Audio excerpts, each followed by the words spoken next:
Invite a Budget Blinds style consultant to show you how to transform your rooms just by changing your window coverings. Canada's #1 choice for window coverings. Visit budgetblinds.ca today. And Moses joins us for our first look at sports. And the Junior A Bobcats have a new challenge to face this weekend. After playing 4 of their first 5 games at home, which is pretty nice, this time they're going to be heading on the road for 2 games starting tonight.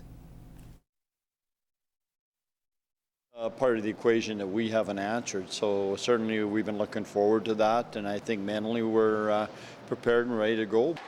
Well, the Bobcats are undefeated so far this year. The Cats had the luxury of playing on Civic Center ice. They'll now face Whitecourt tonight and Grand Prairie Saturday. While these 2 teams met last weekend, they know they can't take them lightly. The Whitecourt's a very good team at home, and you know, they're an offensive team. They play well in front of their fans. We've won in their arena 2 years in a row in the playoffs and eliminated them at home. So there's a little bit of a rivalry that started there. There's no doubt about it. The Bobcats are off to their best start in years, but haven't faced a hurdle of playing consecutive games on the road. When on the road is tough, especially with travel. Back-to-back can be tough because, you know, you're not at home in your own comfort zone and eating your own pregame meal. So I think it'll be a different test for some of the new guys and some of the rookies. You know, it's one thing to win at home, but you got to win on the road if you want to be a good team, you want to be a championship team. So I think it's a good test for us. Puck drop for tonight's game in Whitecourt is at 7:30. Now there are 4 other games on tap for Friday in the AJHL, including the Bonnyville Pontiacs, who are in Spruce Grove to take on the Saints. Now the Saints won the first meeting back on September 15th by a score of 8-3.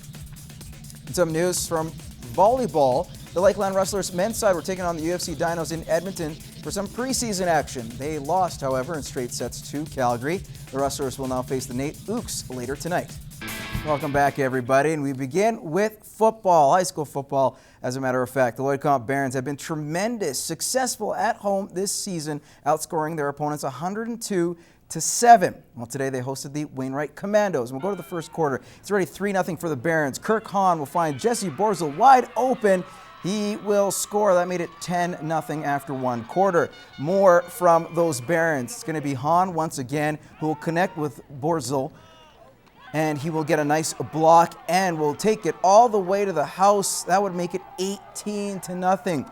And the purple and gold will continue to pile up the points. The fake to Mitch Andony. It's going to be Ty Coleman who will score from 8 yards out on the end around. We'll go late in the half where Andony will get a huge gain.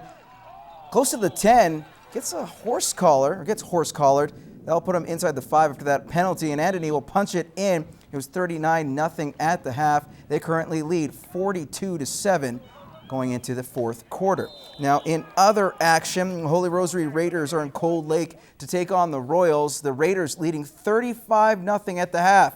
Garrett Krzyzanowski has a touchdown.